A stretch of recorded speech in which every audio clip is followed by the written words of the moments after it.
Prática quarta. Cultivar uma devoção singular pelo inenarrável mistério da encarnação do Verbo no dia 25 de março, que é o mistério próprio dessa devoção, posto que é inspirada pelo Espírito Santo. Primeiro, a fim de honrar e imitar a inefável dependência de Maria, quista por Deus Filho, para a glória de Deus Pai e para a nossa salvação. Dependência esta que de modo singular se manifesta no mistério, onde Jesus Cristo se cativa e se escraviza no seio da Divina Maria, e onde Cristo dela todo depende para tudo. Segundo, a fim de agradecer a Deus as graças incomparáveis que Ele fez a Maria e, particularmente, de havê-la escolhido por sua digníssima mãe. Escolha esta que em tal mistério se fez. Eis os dois principais fins da escravidão de Jesus Cristo em Maria. Notai, por favor, que estou sempre a dizer escravo de Jesus em Maria, escravidão de Jesus em Maria. Pode-se, em verdade, como até então muitos o têm feito, dizer escravo de Maria, escravidão de Santa Maria. Mas julgo que vai melhor dizer escravo de Jesus em Maria, segundo o aconselha Padre Thomson, superior-geral do Seminário de São Sulpício, afirmando pela excepcional prudência e com píscoa piedade a um eclesiástico que lhe consultara sobre tal assunto. Eis os conselhos. Primeiro, posto que vivemos em tempos de orgulho, onde há tantos sábios soberbos, tantos espíritos enérgicos e críticos que vasculham qualquer sombra para criticar as mais sólidas e bem fundadas práticas de piedade, a fim de não terem ocasião de criticar sem necessidade, vai bem dizer escravidão de Jesus Cristo em Maria, e antes dizer-se escravo de Jesus Cristo do que de Maria, designando assim essa devoção pelo fim último, que é Cristo, em vez de pelo meio, que é Maria.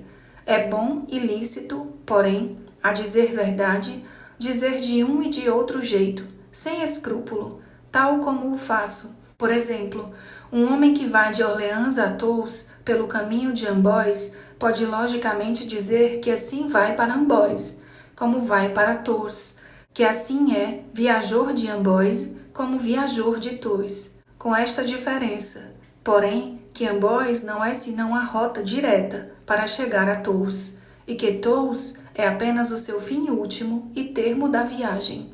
Segundo, já que o principal mistério celebrado e honrado nessa devoção é o mistério da encarnação, onde não se vê Cristo sem ver Maria, nem ele encarna senão no seio dela, vai bem à colação o dizer-se escravo de Jesus em Maria, de Jesus residente e reinante em Maria, segundo esta bela oração de muitos homens ilustres. Ó Jesus, vivente em Maria, vinde e vivei em nós, em vosso Espírito de santidade, etc. Terceiro, essa maneira de expressar-se avantaja no mostrar com mais clareza a união íntima que há entre Jesus e Maria. São eles tão intimamente unidos que um é todo no outro. Jesus é todo em Maria, e Maria é toda em Jesus. Ou, antes, ela já não existe, mas Jesus apenas tudo nela é. Mais fácil seria separar a luz do sol do que Maria de Jesus, de sorte que podemos chamar a Nosso Senhor de Jesus de Maria e a Santa Maria de Jesus.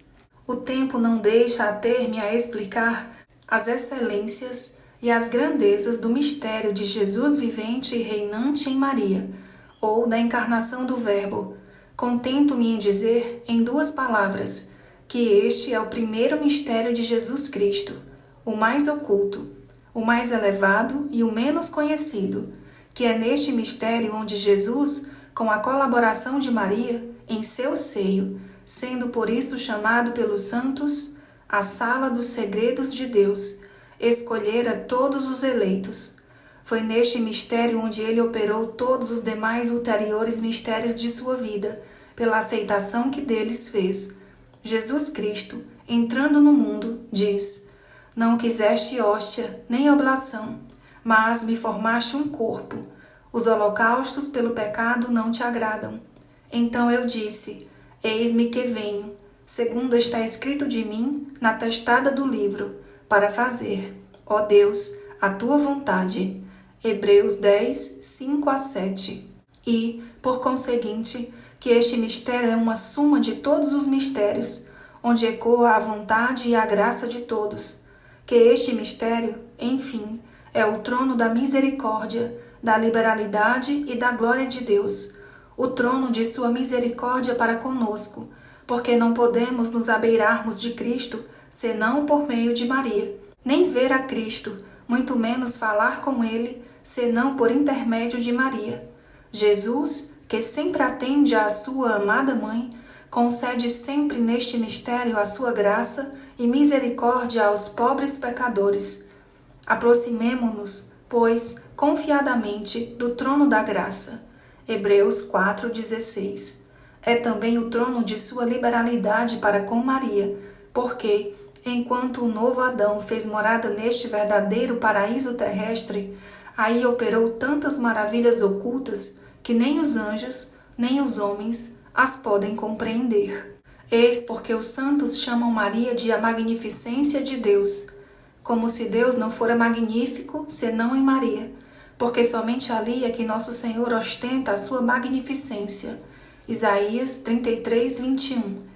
E é enfim o trono seu de render a Deus Pai glória, porque foi em Maria onde Jesus Cristo aplacou perfeitamente seu Pai, irritado com os homens, onde reparou perfeitamente a glória roubada pelo pecado, onde, pelo sacrifício que ele aí fez de sua vontade e de si mesmo, deu mais glória do que jamais dera todos os sacrifícios da antiga lei, e onde ele, enfim, deu uma tal glória infinita, qual do seio humano nunca antes recebida. Prática quinta.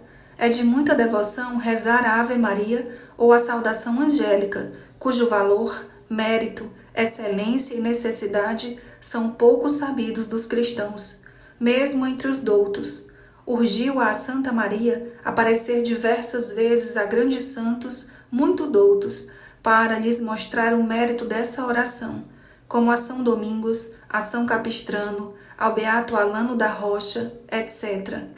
Escreveram estes livros inteiros acerca das maravilhas e da eficácia dessa oração para converter as almas. Publicaram assiduamente, pregaram publicamente que, havendo principiado a salvação do mundo pela Ave Maria, a salvação em particular de cada um se vinculou a essa oração, que foi essa oração a trazer à terra seca e estéril o fruto da vida, e que essa mesma oração, se bem rezada, faz brotar em nossas almas a palavra de Deus e dá o fruto da vida, Jesus Cristo. Que a Ave Maria é um orvalho celeste que rega a terra, ou seja, a alma, de cujo íntimo faz brotar o seu fruto no tempo propício, e que uma alma já não regada por essa oração ou orvalho celeste não pode dar fruto, mas só espinhos e aguilhões, estando na beira do abismo da maldição. Eis o que a Santíssima Virgem revela ao Beato Alano da Rocha, segundo se lê em seu livro, e mais tarde citado por Cartágena. Sabei, meu filho, e dai a todos a conhecer, que é um sinal provável e próximo de condenação eterna, o haver aversão, mornura e negligência no rezar a saudação angélica, que ao mundo inteiro reparou.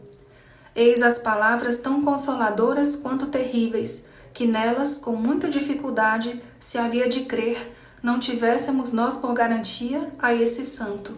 E antes dele São Domingos, e depois tantos outros homens ilustres, com a experiência de vários séculos.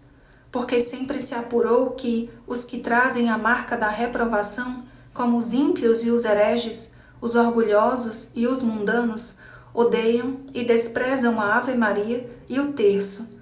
Os hereges ainda aprendem e recitam o Pai Nosso, mas não a Ave Maria, nem o terço.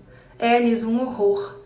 Antes preferem ao terço trazer consigo uma serpente. Os orgulhosos, ademais, apesar de católicos, posto que tenham as mesmas inclinações de seu pai Lúcifer, ou desprezam ou são de todo indiferentes à Ave Maria, e reputam ao terço por uma devoção de efeminados, própria de ignorantes e analfabetos. Vimos, pelo contrário, segundo mostra a experiência, que os que, além de possuírem grandes sinais de predestinação, amam, gostam e recitam de bom grado a Ave Maria, e que, quanto mais são de Deus, tanto mais amam essa oração. Eis o que Santa Maria disse ao Beato Alano, após as palavras que acabo de escrever. Não sei como isso se faz, nem porquê, mas é, contudo, verdadeiro, e não há segredo melhor para conhecer se uma pessoa é de Deus do que ver se ela ama rezar a Ave Maria e o terço. Digo, se ama, porque pode lhe suceder estar numa impossibilidade natural, ou mesmo sobrenatural de a rezar, mas sem deixar, porém, de amá-la sempre e aos outros inspirá-la. Almas predestinadas, escravos de Jesus e Maria, sabei que a Ave Maria é a mais bela de todas as orações depois do Pai Nosso.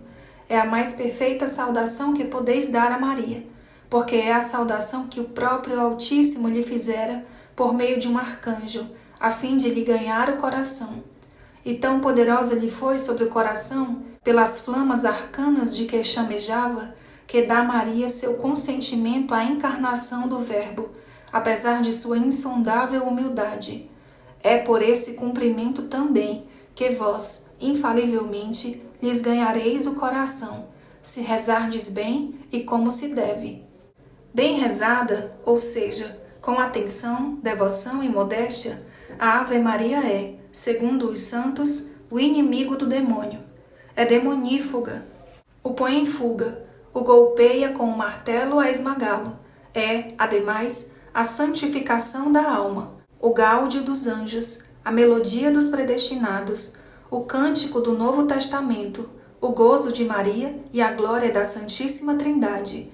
É um orvalho celeste a Ave Maria que fecunda a alma. É um ósculo casto e amoroso que se dá a Maria. É uma rosa vermelha com que lhe presenteamos. É uma pérola preciosa que lhe oferecemos. É uma porção de ambrósia e de néctar divino que lhe destilamos.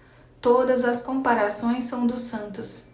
Peço-vos logo, pois, pelo amor que vos tenho em Cristo e em Maria, que vos não contenteis em rezar a coroinha de Santa Maria, mas rezai também o terço e até, se para isso tendes tempo, o rosário, todos os dias, e assim vós bendireis, na hora da vossa morte, o dia e a hora em que me acreditastes, e após haver semeado as bênçãos de Cristo e de Maria, vós recolhereis as bênçãos eternas no céu.